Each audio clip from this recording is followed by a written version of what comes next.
got an appointment with SADS, Sean Hilborn. These guys run detailing and lube place.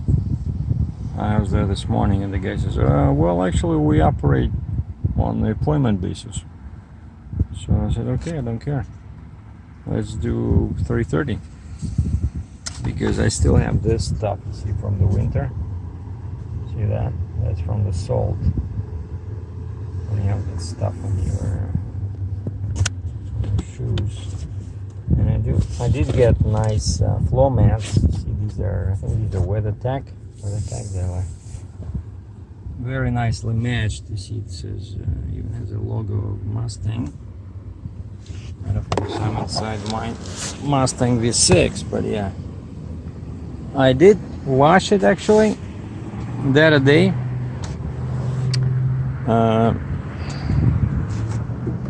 Spent $12 for premium wash. It has a whole bunch of, you know, look, that's how it was washed. You can see this probably, right?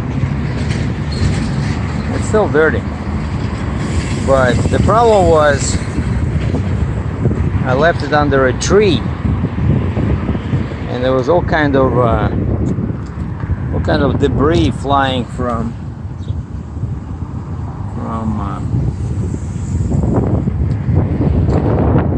the tree.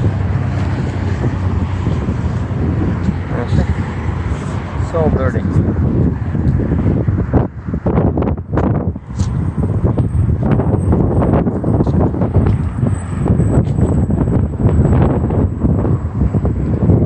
And so as these guys, I said, yeah, just I want, mostly I wanted this part, like the front part, you know. But then the guy says it's pretty much the same price. He says might as well, you know, detail everything. And I said, yeah, don't use shampoo, just no. I said use shampoo on the front to clean up that, you know, mess, like winter stuff.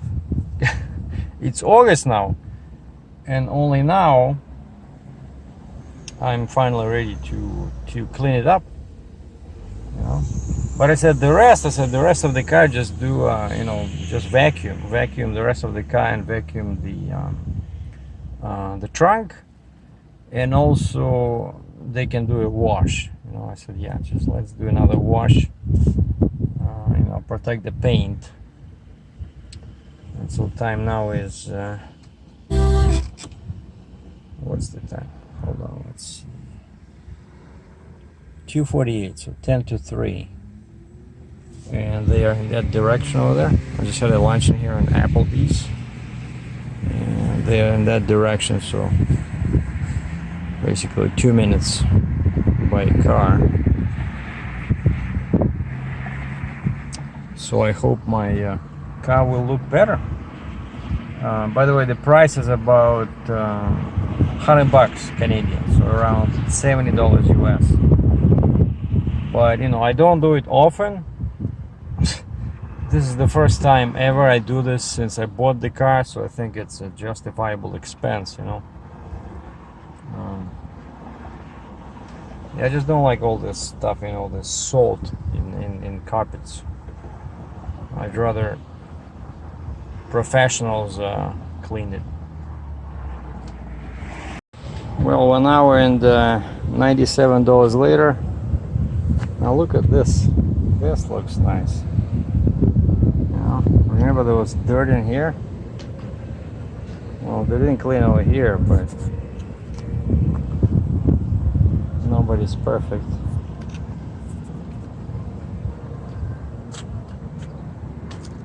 So there's dirt. I guess you have to pay $200 for them to clean that. But the car itself, it's shiny. I think the guy said they shined the tires and they cleaned the wheels. Yeah, they cleaned all this. And that's my mats are, see, everything looks very nice, like a new car. Oh, I love it. I want to do this at least, you know, at least once a year. Alright, so my stuff is here. This should just basically keep the mats till morning probably. So otherwise they're still wet. Yeah, see, this is still wet. I don't know, where can I put my... Where do I put my bag? Because the bottom is pretty dirty.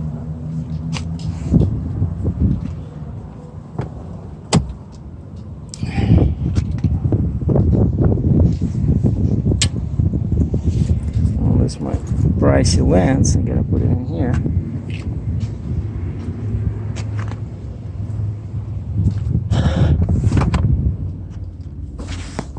Well, I have no choice. I probably have to put it somewhere in here. Oh, that's not too wet. So I'm gonna see. Not much space here.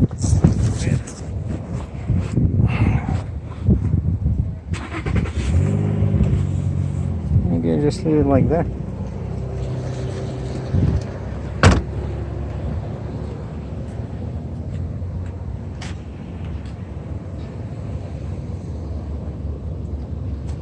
Nice.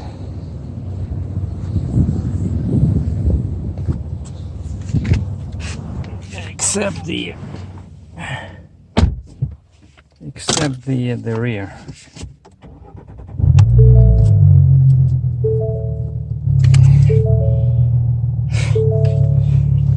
Again, the guy drove, like I parked the car, right? They drove 5.7 meters right inside. Why are you doing this? I hate this when they're doing this. Well, some guy probably was, I don't know, 4 feet 6 inches tall.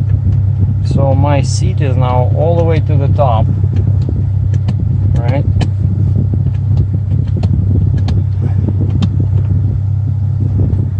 The back, it's like the guy was sleeping in here or something. I mean, why are you doing this? Maybe I should go and tell him, right? There's no safety, right? You didn't drive on the road. Why are you messing up all the seats? And now, of course, I have to recheck all my mirrors, you know. But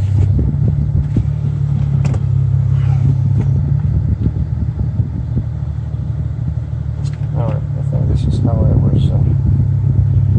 Yeah, what I do is I put the seat so that when you push the, of course it's manual transmission, so when I push the pedal, there's still an angle under my knee, so it's not fully stretched, right? So otherwise that would be difficult. Yeah. But I try, because that's what I do, you know, like I'm so familiar with this. I try to keep the top of the steering wheel on the level with my chin. That's how I like driving. It just makes it, you know, makes it comfortable. And then when I straighten my arms, I want to be able to push my back into the seat with the arms fully stretched. And this one is not enough, so now I gotta basically bring the back a little bit closer. No, wait, that's, oh, that's down and up. Jeez. Okay, hold on. Where's my...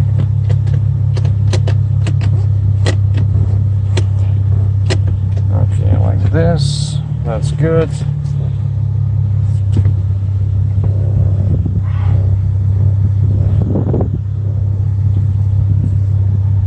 Alright, now we're okay. Yeah, I went in, wanted to talk to him about this. I don't know, nobody likes when people complain, but the guy was not there. So now I'm gonna do something which is actually worse, because it's one thing to complain, but it's another thing when you leave something in writing, right? now I have the guy's email address over here, and I got their website. And when something is wrong, my favorite way to complain, and I think it's the most effective, is to use Google Maps and just you know, leave a review. Right? I just want to say, you know, like, don't mess up the seats if you don't go on the road. If you just drive 10 feet to and from the shop, while you're changing everything, right? And second, they didn't wash the rear, the underside of the trunk lid.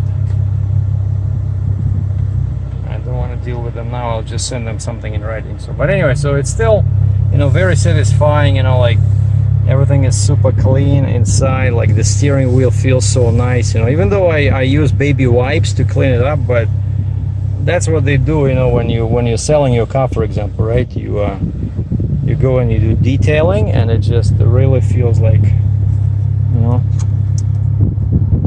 really feels like a new car. You know?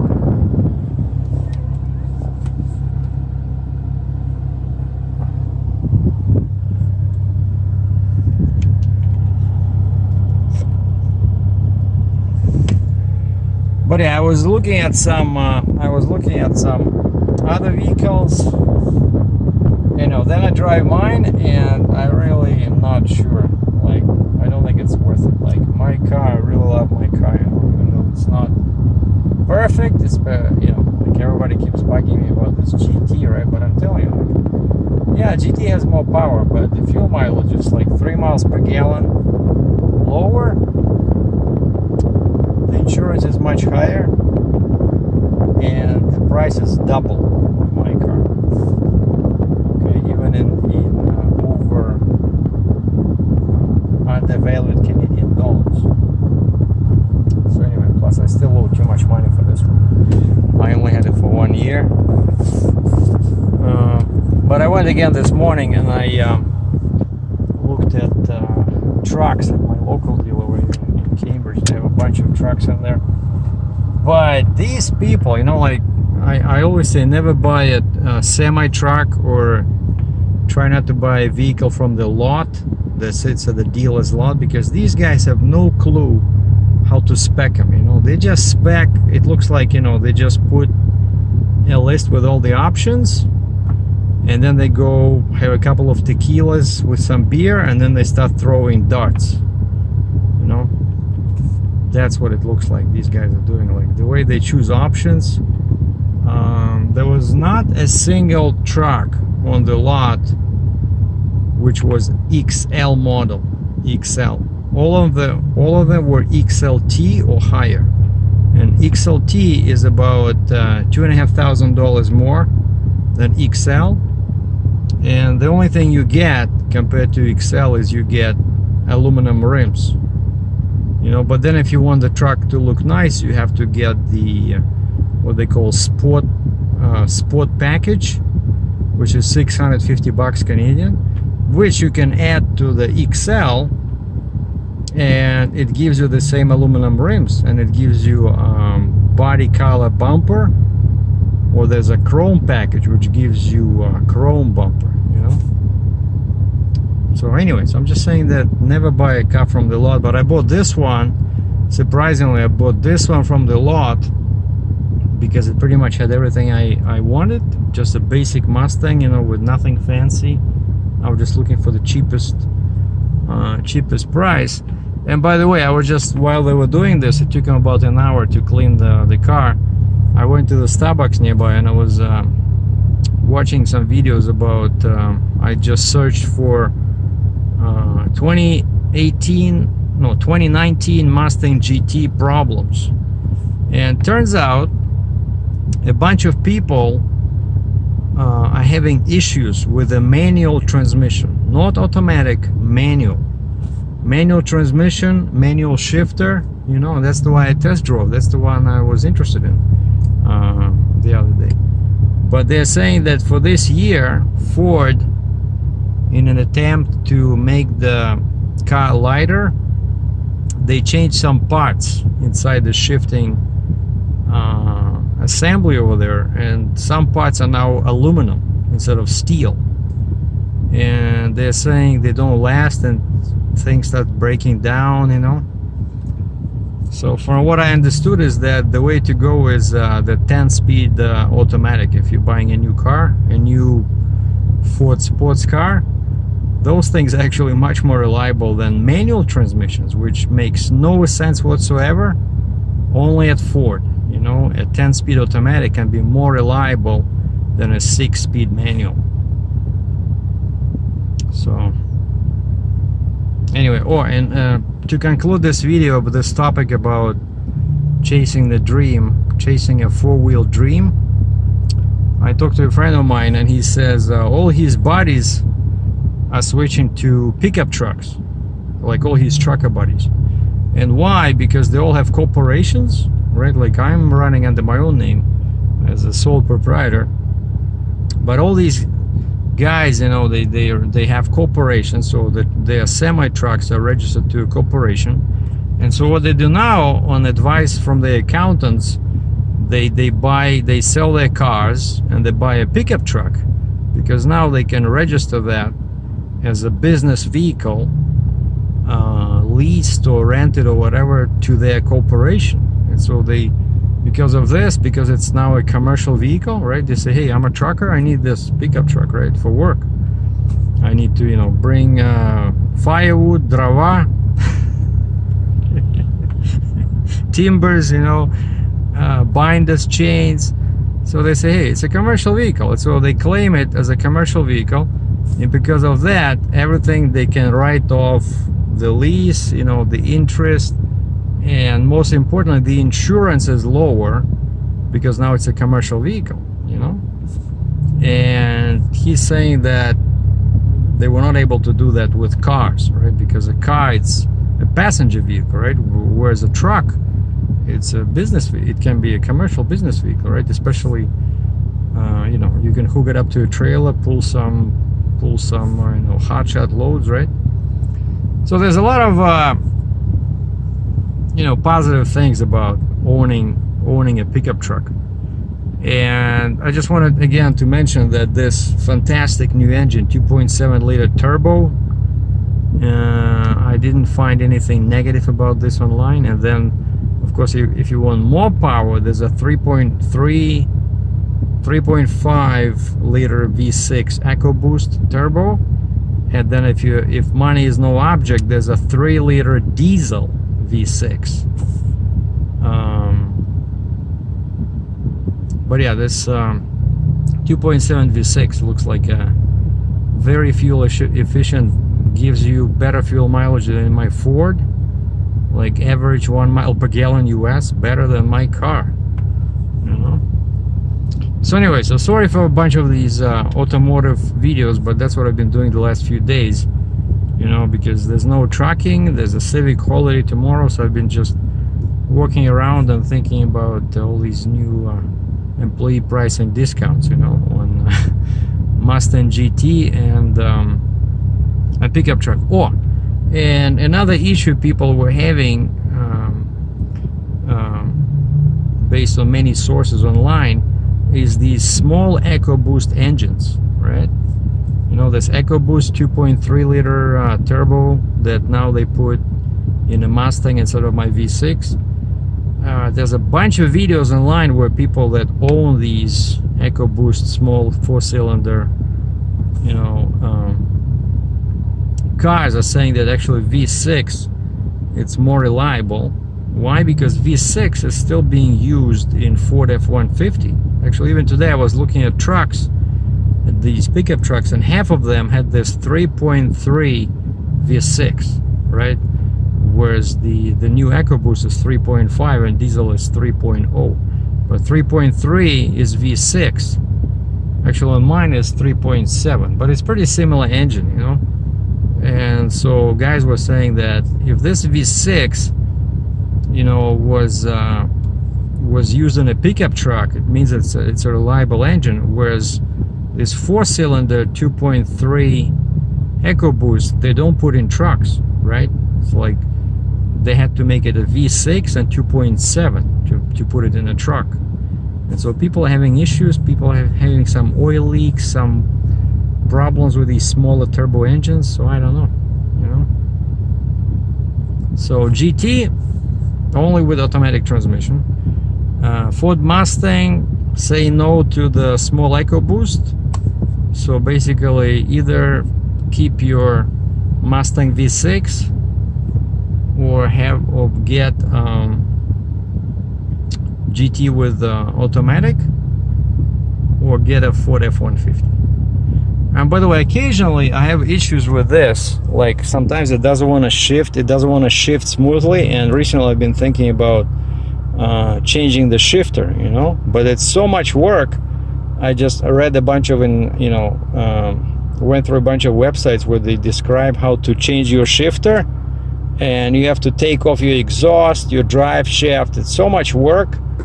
I don't want to do it because it's I'm pretty sure they will screw up my exhaust again. I'll be hitting the frame, and then I'll have to go to an exhaust shop to fix that. So but yeah, sometimes it just doesn't want to shift smoothly, you know, between gears. So basically, looks like my V6 is a better engine than EcoBoost 2.3 that replaced this, and looks like my manual transmission is actually better than the one they're using now in Mustang GT, because all these changes they happened during I think 2019 and mine is 2017, so back then everything was fine. So my transmission is better and my engine is better.